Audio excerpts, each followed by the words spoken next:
السلام علیکم، آپ دیکھ رہے ہیں ہو کیا رہا ہے۔ میں ہوں فیصل عباسی، عارف نظامی صاحب ساتھ ہیں۔ شکریہ نظامی صاحب، آپ کا پروگرام میں ہمیں وزیر مملکت برائے موسمیاتی تغیر پاکستان تحریک انصاف کی رہنما زرتاج گل صاحبہ بھی جوائن کریں گی۔ زرتاج صاحبہ، آپ سے بھی گفتگو کریں گے۔ Thank you very much for joining اس۔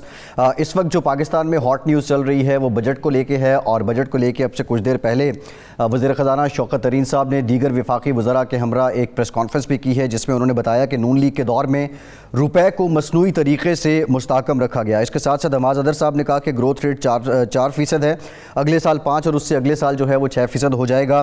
ہماری ایکسپورٹس بڑھ رہی ہیں۔ یہ حکومت کی جانب سے ایک جو اپنی کارکردگی ہے، معاشی کارکردگی، اس میں بہتری کو لے کر عوام کو آگاہ کیا گیا۔ دوسری جانب نون لیگ کی طرف سے ایک سیمینار کا انعقاد کیا گیا، اور جس میں شدید تنقید کی گئی ہے۔ موجودہ جو اعداد و شمار دیے گئے ہیں حکومت کی جانب سے، شہباز شریف صاحب کہتے ہیں کہ مہنگائی نے عوام کی کمر توڑ دی ہے۔ بظاہر حکومت اور اپوزیشن کے درمیان یہ سیاسی کھینچاتانی تو چلتی ہے، لیکن حقیقت کچھ اس طرح ہے کہ وفاقی ادارہ شماریات جو ایک سرکاری ادارہ ہے، اس کی رپورٹ کے مطابق جو پچھلا سال ہے، جو رواں مالی سال ہے، اس کے ایک سال کے دوران جو چینی ہے اس کی جو اوسط قیمت ہے 1 کلو چینی میں 16 روپے 51 پیسے اضافہ ہوا ہے۔ اسی طرح اگر ہم آٹے کے 20 کلو تھیلے کی بات کریں تو 118 روپے 55 پیسے اضافہ ہوا ہے۔ اسی طرح اگر ہم بکرے کے گوشت کی بات کریں یعنی مٹن کی بات کریں تو 104 روپے 46 پیسے فی کلو اضافہ ہوا ہے۔ گائے کا گوشت 59 روپے 50 پیسے، اور دالوں کی بات کریں، دال ماش 11 روپے، دال چنا 8 روپے 13 پیسے، اور کوئی بھی جو بنیادی اشیاء ضروریہ ہیں، کوئی بھی پروڈکٹ ایسی نظر نہیں آئی کہ جس میں سرکاری اعداد و شمار کے مطابق اضافہ نہ ہوا ہو۔ نظامی صاحب، یہ تو ایک پہلو ہے جو سرکاری ادارہ بتا رہا ہے۔ دوسری جانب ایک انگریزی اخبار کی رپورٹ ہے، وہ یہ بتا رہے ہیں کہ جو مئی کا مہینہ ہے اس میں ٹریڈ ڈیفیسٹ 134% خسارہ بڑھا ہے، جبکہ جو 10 ماہ ہیں اس مالی سال کے، اس میں تقریباً 29% بڑھا ہے۔ کرنٹ اکاؤنٹ تو سرپلس ہو گیا، لیکن جو ٹریڈ ڈیفیسٹ ہے یہ خسارہ بڑھتا ہی جا رہا ہے۔ تو اب یہ جو نظامی صاحب اعداد و شمار کی اور معاشی اشاریوں کی تکرار ہے، یہ بحث طول تو پکڑے گی، لیکن اس میں سے نکلے گا کیا؟ کیا بجٹ میں حکومت اور اپوزیشن کچھ ایسا لے کر آئیں گے کہ واقعی عوام کو ریلیف ملے؟ نظامی صاحب دیکھیے، بڑا ہی افسوسناک بات ہے کہ پری بجٹ جو ڈبیٹس ہو رہی ہیں اس پہ اپوزیشن جو ہے وہ اپنی سوائیاں دے رہی ہے کہ جی ہم نے یہ کیا تھا، وہ کیا تھا، اس حکومت نے کچھ نہیں کیا، ان کے اعداد و شمار جھوٹے ہیں وغیرہ وغیرہ۔ اور جو موجودہ حکومت ہے وہ اپوزیشن کو بلیم کر رہی ہے کہ وہ معیشت کا دھڑن تختہ کر گئی تھی اور بالکل صاف کر گئی تھی معاملہ، اور یہ تباہ شدہ معیشت کو حکومت کو سنبھالنا دینا پڑا۔ اور پھر ظاہر ہے کہ اپنی کارکردگی 4% GDP گروتھ وغیرہ وغیرہ۔ تو مقصد کہنے کا یہ ہے کہ اس مرحلے پہ تو چاہیے تھا کمیٹی سسٹم ہوتا جس میں اپوزیشن اور گورنمنٹ کے بیٹھ کے لوگ بجٹ تجاویز کو فائنلائز کرنے میں کو مدد کرتے، کو تجاویز دیتے حکومتی ارکان بھی اور خاص طور پہ اپوزیشن والے۔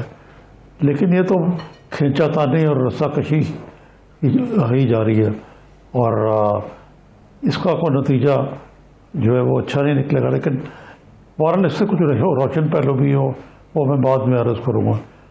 محترمہ زرتاج گل، میں یہ پوچھ رہا تھا کہ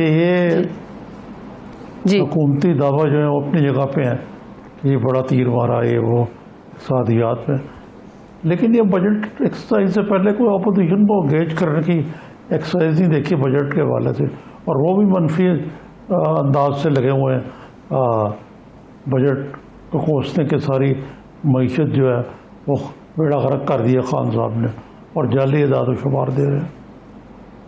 آپ کی رائے میں یہ ان کو مل کے نہیں کام کرنا چاہیے تھا؟ اس مرحلے پہ 3-4 دن رہ گئے بجٹ آنے میں۔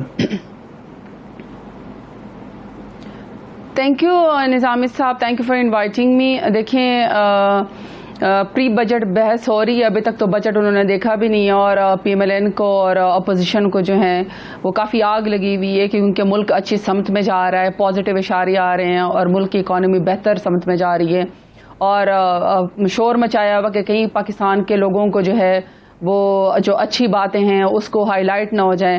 تو ابھی انہوں نے سارے کرپٹ ٹولے نے آج ایک کرپشن کا سیمینار کیا ہے, سارے کرپٹ لوگوں کے منہ سے بجٹ کی بات ہے, اس لیے تو اچھی نہیں لگتی ہے. فج فگر جو ہے وہ اسحاق ڈار کیا کرتے تھے اور اکثر جو ہے وہ IMF کے سامنے جو ہے وہ شرمندہ ہونا پڑتا تھا اور ان کو معافی مانگنی پڑ جاتی تھی.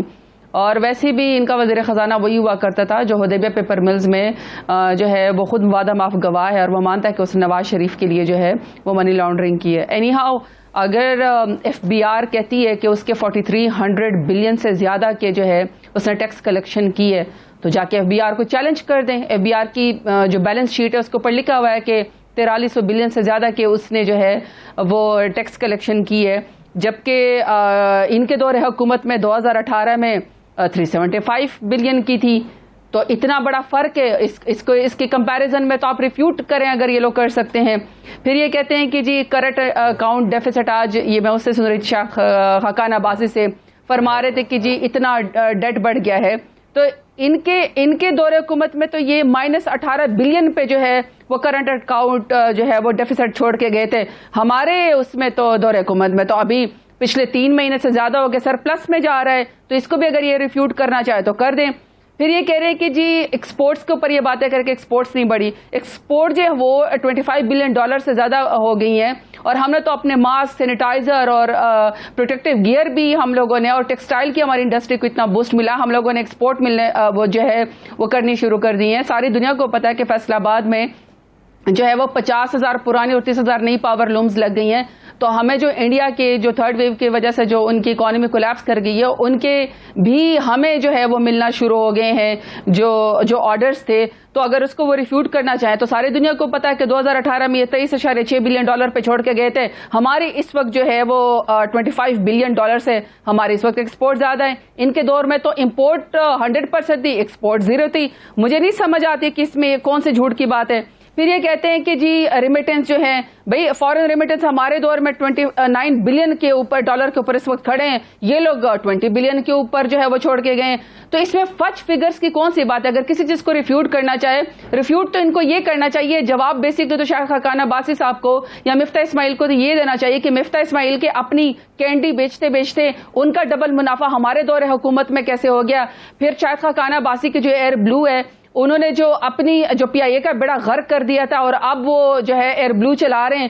تو ان کے دور میں جو ہے اتفاق سریا چلتا تھا, پاکستان کی سٹیل مل بیٹھ گئی ہے. تو فج فگرز کی ان کو عادت ہے, پاکستان کے معاشی اشاریہ بہت اچھے جا رہے ہیں, اور جو کرنٹ اکاؤنٹ ڈیفیسٹ ہے یا پھر ایکسپورٹ بل ہے یا پھر جو ہم نے 4300 بلین سے زیادہ کے وہ جمع کی ہے, ٹیکس کلیکشن کی ہے, تو اس کو کر دینا ریفیوٹ, اس کو چیلنج کر دیں. یہ تو FBR کی ایکسپورٹ جو بل ہوگا, انوائس, ہر چیز پہ یہ چیز لکھی ہوئی ہے. اگر کر سکتے ہیں تو صرف پریس کانفرنس کرنے سے, کرپشن کے ٹولے کے بیٹھنے سے تو کچھ نہیں ہوتا. جی فیصل. جی زرتاج صاحبہ ٹھیک ہے, یہ جو مہنگائی ہے, عام لوگوں کا مسئلہ مہنگائی ہے. آپ بھی اپوزیشن بھی کتابوں کی اکانومی کی بات کرتے ہیں. یہ جو حقیقی اکانومی ہے اور یہ بیورو آف اسٹیٹسٹک بھی اس کے بارے میں بتا رہا ہے, اس کا تو کوئی تدارک کر دیں. یہ تو ہوش ربا ہے نا, یہ تو مانیں, یہ تو کہیں نہ کہیں کوتاہی ہے آپ کی. اچھا دیکھیں, ایک تو فیصل ایک دن میں مہنگائی نہیں ہوتی ہے, یہ اس کے بہت سارے ریزن ہوتے ہیں کہ اس وقت مارکیٹ میں موسم کے لحاظ سے کون سی چیز اویلیبل ہے اور کتنی کو سپلائی کی ڈیمانڈ ہے. ابھی آپ نے اپنے انٹرو میں کہا, آپ نے آٹے کی بات کی کہ اس میں اضافہ ہوا ہے. 20 kg کا جو آٹے کا جو تھیلا ہے وہ اس وقت یوٹیلیٹی اسٹور پہ پرائم منسٹر عمران خان کا جو 7.8 بلین کا جو پیکج تھا اس کی وجہ سے 868 روپے کے بجائے 800 روپے میں مل رہا ہے. اس کو چیلنج کر لیں. 68 روپے پاکستان تحریک انصاف کی حکومت خود گورنمنٹ سبسڈی دے رہی ہے. 19 پہ ہم لوگ سبسڈی دے رہے ہیں. پیپلز پارٹی کے دور میں چینی 130 روپے کے اوپر چلی گئی تھی, یوٹیلیٹی اسٹور کے اوپر 70 روپے مل رہی ہے. 1300 روپے گندم جو ہے وہ 5 سال نواز شریف کے دور میں فکس رہی ہے. آپ ہمارے دور حکومت میں بتا دیں, ہم نے تو 3 سالوں کے اندر 1850 پہ لے کر گئے ہیں. 550 روپے کا ہم لوگوں نے اضافہ کیا. 1100 بلین جو ہے وہ کسانوں کے پاس گیا ہے. آپ کیا یہ اس کو کوئی انکار کر سکتا ہے کہ گندم کی بمپر پرائز ہوئی ہے؟ مجھے کوئی شوگر مل بتا دے گی جس میں گنے کے کسان کو جو ہے اس کی قیمت پہلی دفعہ پاکستان میں نہ دی گئی ہو. تو اشاریے تو بہت اچھے, بہتر جا رہے ہیں, درست جا رہے ہیں. اب جو مزید بہتری آئے گی وہ انشاءاللہ جو ابھی بجٹ آئے گا اس میں مزید انصاف صحت کارڈ میں, احساس پروگرام میں, کامیاب جوان پروگرام میں نظامی صاحب جو ہیں اس میں ہم پیسے ڈالیں گے. زرتاج صاحب آ گیا. نظامی صاحب ہاں جی، یہ اعداد و شمار کا جھگڑا ہے، اس میں تو دونوں پارٹیاں جو ہیں وہ پیش ہیں. آج پی ایم ایل این نے سیمینار بھی کیا اس مسئلے پہ، اور آپ نے درست فرمایا کہ ان کا پروفٹ جو ہے وہ دگنا ہوا ہے مفتاح صاحب کی ٹافی کی فیکٹری کا. ہاں جی، مفتاح صاحب کا نام ان کا غلط لے کے. اور دوسری طرف ایئر بلو کے بارے میں آپ کی انفارمیشن ٹھیک نہیں ہے. ایئر بلو جو ہے وہ مجھے نہیں پتا کیا اقتصادی ارینجمنٹ ہے، لیکن وہ یہ شاید تقار عباسی صاحب نہیں چلا رہے اس کو، اور پتہ نہیں اونر ابھی بھی ہے یا نہیں، میجورٹی شیئر ہولڈر ہوں گے، یقیناً ہوں گے، لیکن وہ چلا نہیں رہے اس کو، اور نہ ہی کوئی ایسا پروفیٹیبل ہے وہ انٹرپرائز. اب پی آئی اے بند ہوا تو وہ اپنی نااہلیوں کی وجہ سے ہوا. اچھا، یہ میں دوسری طرف آتا ہوں آپ کے ساتھ کہ یہ حکومت جو ہے اتنی انسیکیور کیوں ہے میڈیا سے کہ اب نئی کاٹیں ڈالی جا رہی ہے، اور سارے اخباری مالکان، صحافی، bar council, human rights bodies, وہ سب ایک پلیٹ فارم پہ جمع ہوئے حکومت کے خلاف اس مسئلے پہ.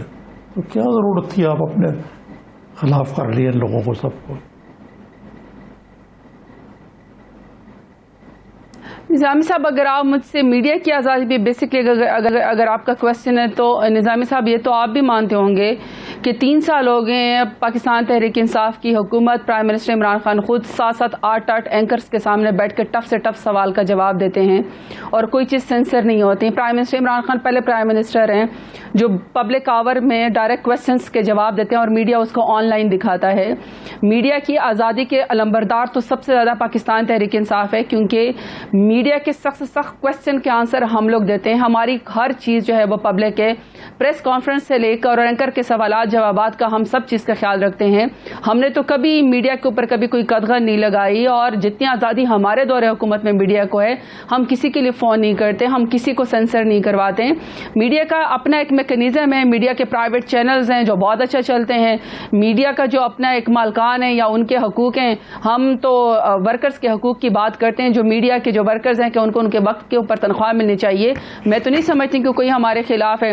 اگر اکا دکا کوئی واقعات ہو جاتے ہیں، اگر آپ کا اس کی طرف اشارہ ہے، میں تو یہی کہوں گی کہ جب اکا دکا واقعات ہوتے ہیں اس کی وجہ سے احتیاط کا دامن اور الفاظ کا دامن اس لیے ساتھ نہیں چھوڑنا چاہیے کہ جب تک ریزلٹس نہ آئے، اور آپ کا انٹیریئر منسٹر جب آپ کو کہتا ہو کہ جواب آئیں گے اور جواب کا اور رپورٹ کا انتظار کرے، تو اس کے مقابلے میں کسی کے اوپر قدغن لگانا، کسی اپنے قومی ادارے کے بارے میں غلط جو ہے وہ الیگیشن لگانا، تو یہ تو بہت زیادتی ہے. اور قانون آپ کو اجازت دیتا ہے کہ آپ اپنی اس میں آپ اپنے لوگوں کو ہائر کریں، ان کے پروگرام آن ایئر کریں. پیمرا کا اپنا آپ کے ساتھ آپ کا رول ہے، وہ ایک ریگولیٹر ہے. ہماری تو کوئی اس میں انٹرفیئرنس نہیں ہے. ہم تو میڈیا کی آزادی کے قائل اور میڈیا کے لمبردار ہیں. بلکہ نظامی صاحب، اگر آپ رپورٹ پڑھیں، ایک سیکنڈ، اگر آپ میڈیا کی رپورٹ پڑھیں، ایک سیکنڈ نظامی صاحب، سوری، اگر آپ میڈیا کی رپورٹ پڑھیں تو 2013 سے لے کر 2018 تک پاکستان خطرناک ممالک میں تھا.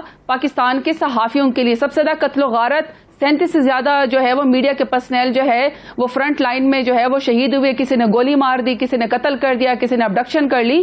یہ تو پی ایم ایل این کے دور میں ہوا. ہمارے دور میں تو کیسی کوئی بات نہیں. ابھی اگر جو اکا دکا واقعہ کا نظامی صاحب کا کل کا کالم پڑھیے گا، اس میں ہے یہ اسٹیٹس. نظامی صاحب آپ کچھ کہنا چاہ رہے تھے؟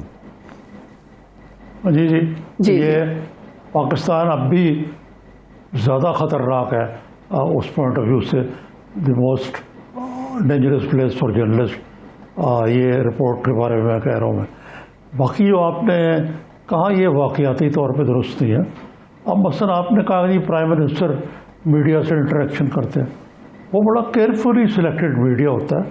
اس میں کریٹیکل میڈیا پرسنس کو نہیں بلایا جاتا، انہیں ان سے باہر رکھا جاتا ہے، اور سوال بھی ناپ تول کے ہی ہوتے ہیں. اسی طرح یہ تو ایوب خان کے دور میں بھی ہوتا رہا کہ یہ فون ان جو ہے، یہ فون ان کیا ہے، یہ بھی کیئرفلی سلیکٹڈ لوگ ہوتے ہیں ان سے یہ سوال کیے جاتے ہیں. تو یہ غور کنندہ ہے. اور پھر ترجمانوں کی ایک فوج زبر فوج رکھی ہوئی ہے گالیاں دینے کے لیے اپوزیشن کو. لیکن اگر یہ سارا صحیح بھی نہیں ہے, یہ صحیح مان لیں آپ کی بات کہ بڑی آزادی ہے, پھر اس کے باوجود کاٹے ڈالنے کی کیا ضرورت ہے؟ اب آپ پیمرا کو ختم کرنا چاہتے ہیں, وہ کہ بجائے کہ اس کو زیادہ آٹونمس کریں, اس کے 600 بندے جو ہیں انہوں نے مظاہرہ کیا, وہ اپنی جگہ پہ ہے. آپ پریس کونسل کو بھی ختم کرنا چاہتے ہیں. ان اداروں میں امپرومنٹ کی ضرورت ہے, لیکن ان کو ختم کر کے ایک ونڈو آپریشن کرنا, یہ تو کوئی کسی قسم کی دانش مندی نہیں لگتی مجھے. کہ نظامی صاحب, جہاں تک اگر کوئی اینکرز نہیں بلائے جاتے کسی میڈیا بریفنگ میں, وہ آپ ضرور آئیڈینٹیفائڈ کیجئے گا. آپ ہی کی برادری کے, آپ ہی کی کمیونٹی کے انفارمیشن منسٹر ہیں فواد چودھری صاحب, انتہائی بہتر کام کریں, بڑا میڈیا کے ساتھ انہوں نے سنکرونائز کیا ہے جب دوسری دفعہ ان کا بھی وزارت ملی ہے. تو اگر کوئی کمی بیشی ہے تو آپ ہمیں ضرور آئیڈینٹیفائڈ کیجئے گا, اس کو فورم کو بہتر کرنے کی کوشش کریں گے. میڈیا کی آزادی کے ہم لوگ قائل ہیں, اور جتنے بھی anchor prime minister Imran Khan سے سوال کر کے آتے ہیں, وہ اپنی ہی بریکنگ نیوز میں خود کہتے ہیں کہ نہ ہم سے پہلے سوال مانگ کے جاتے ہیں, نہ کہا جاتا ہے کہ کون سے سوال ہوں گے, نہ پوچھے جاتے ہیں, اور نہ ہی کوئی سوال سنسر کرنے کا جاتا ہے, بلکہ پرائم منسٹر جو ہے اس سے ڈائریکٹ ہمیں سوال کرنے کا موقع دیا جاتا ہے, اور کوئی چیز سنسر نہیں ہوتی. اور وہ خود جو ہے وہ قائل ہو کے آتے ہیں کہ پرائم منسٹر عمران خان کا کتنا جگرا اور اسٹیمنا ہے کہ وہ سخت سے سخت سوالات کی بھی جواب دیتے ہیں. جہاں تک اگر کوئی ریگولیشنز کی بات ہے, دیکھیں نظامی صاحب, آپ صحافت میں مجھ سے بہت بڑے, میرا تو کوئی تجربہ نہیں ہے.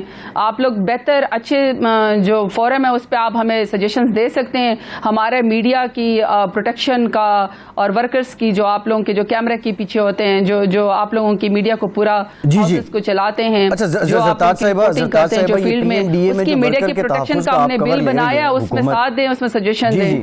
ہم تو چلیں سجیشن دیں گے, لیکن سجیشن کے لیے جو سب سے بہترین فورم ہے وہ پارلیمنٹ ہے, قومی اسمبلی ہے, آپ کا سینٹ ہے. تو یہ آرڈیننس کی نوبت کیوں آ رہی ہے؟ اس میں پیش کریں بل کو, وہاں پہ ڈسکس کریں نا. آرڈیننس کیوں تجویز کر رہے ہیں آپ لوگ؟ اچھا, میں نے فیصل جس کی بڑی کیو این کرائے ہے, میں نے تو اس قسم کا کوئی آرڈیننس نہیں پڑھا سوائے کسی اتھارٹی کا. میں اس دن سن رہی تھی, تو اتھارٹی تو انڈیپینڈنٹ ہوتی ہے, اور اتھارٹی کسی منسٹری کے اور ڈپارٹمنٹس کے لیئرز کے گورکھ دندے نہیں ہوتے, بلکہ جب کوئی اتھارٹی بن جاتی, جیسے سی پیک اتھارٹی ہے, ون ونڈو آپریشن ہو جاتا ہے. یہ میں آپ کی اطلاع کے لیے عرض کر دوں, یہ وفاق کے انڈر ہوگی, آپ اس کو پڑھ لیجئے. فیصل, میں اس کے اوپر کامنٹ کر ہی نہیں تردید کر دی ہے. فیصل, میں کامنٹ کر ہی نہیں سکتی ہوں جس آرڈیننس کو میں نے ابھی پڑھا نہیں ہے, لیکن یقیناً کوئی حقوق طلب نہیں ہوں گے, اور اتھارٹی جب بھی بنتی ہے ہمیشہ ریگولیٹر ہوتا ہے. جی نظامی صاحب. جی جی نہیں, میں یہ عرض کر رہا ہوں کہ ایک تو ریگولیشن جو ہے یہ میڈیا کے لیے عام کورٹس ہوتے ہیں ریگولیشن, اور کچھ نہیں ہوتا. یہ باقی چیز جو ہے یہ آزادی صحافت کی نفی ہے. دوسرے فواد چودھری صاحب بڑے اچھے منسٹر ہوں گے, لیکن انہوں نے کسی سے زحمت ہی نہیں گوارا کی کنسلٹیشن کرنے کی, اور اب انہوں نے کہا کہ یہ آرڈیننس تو کوئی ہے ہی نہیں, کہاں سے آ گیا یہ سودا. تو یہی چیز خاتون منسٹر تھیں محترمہ مریم اورنگزیب, ان کے دور میں بھی ایک مسودہ آیا تھا, اور وہ بھی کسی انفارمیشن کے اعلیٰ افسر کے نام ڈال کے وہ بیچارے کو سسپینڈ کر دیا گیا تھا کہ جی یہ کہاں سے آیا, ہم نے تو وہ دیے نہیں. تو یہ تو بیک آؤٹ کر جاتے ہیں, ابھی بھی آپ کو بیک آؤٹ کرنا پڑے گا, یہ ہضم کرنا مشکل ہوگا. نظامی صاحب, میں لیٹس بی ویری فیئر, میں نے ایسا کوئی آرڈیننس دیکھا ہی نہیں ہے جو میڈیا کے خلاف یا میڈیا کی قدغن کو وہ کرتا ہوں. میں نے ایسا کوئی آرڈیننس دیکھا ہی نہیں ہے, میں اس کے اوپر کمنٹس کر ہی نہیں سکتی ہوں, سوائے اس کے کہ میڈیا ورکرز پروٹیکشن کا بل ہمارے پاس اسٹینڈنگ کمیٹی میں پڑا ہوا ہے. جی جی جی, کانسیپٹ پیپر کا بل جو ہے وہ آیا, وہ اس کانسیپٹ پیپر موجود ہے اس کا, یہ نہیں کہ یہ ہوا میں ہے, یہ حکومت کے ارادے, کانسیپٹ پیپر ہے باقاعدہ. دیکھیں آپ ایک بات کی تسلی رکھیے گا نظامی صاحب کہ پاکستان تحریک انصاف کی حکومت میں ہمارے اچھے کام آگے لے کر جانے میں، ہمارے ینگ منسٹرز کو پروموٹ کرنے میں، MNAs بننے میں سوشل میڈیا کا، الیکٹرانک میڈیا کا بہت ہاتھ ہے. ہم میڈیا کی آزادی کی قائل ہیں اور ہر وہ ادارہ جو اپنی لمٹس میں رہ کے پاکستان کو پروموٹ کرتا ہے اور کسی ادارے کے اوپر قدغن نہیں لگاتا، اور کوئی ادارہ یا کوئی میڈیا کا جو کوئی گروپ ہے وہ کسی کو ہائر کرتا ہے، کسی کو اینکر رکھتا ہے، کسی کی تنخواہ مقرر کرتا ہے، ہمارا گورنمنٹ کا اس سے کوئی تعلق نہیں ہے. ہم میڈیا کی آزادی کے قائل ہیں. کوئی ایسا آرڈیننس نہیں آئے گا، کوئی ایسا بل نہیں آئے گا. پرائیویٹ چینل کے اپنے رولز ہیں، اگر ان کو کوئی اینکر اچھا نہیں لگتا وہ اس کو ہٹاتے ہیں، یہ ان کا معاملہ ہے. وہ کسی اینکر کو رکھتے ہیں، یہ ان کا معاملہ ہے. لیکن میں سمجھتی ہوں کہ کسی بھی چینل پہ بیٹھ کے دیکھ لیں گے. بریک کے بعد ذکر کریں گے. مولانا کہہ رہے ہیں کہ اجتماعی استعفے جو ہیں وہ ضروری ہیں اور پیپلز پارٹی کے لیے دروازے بند نہیں ہوئے ہیں PDM کے. بریک کے بعد ذرا اس پہ بات کرتے ہیں، ہمارے ساتھ رہیے.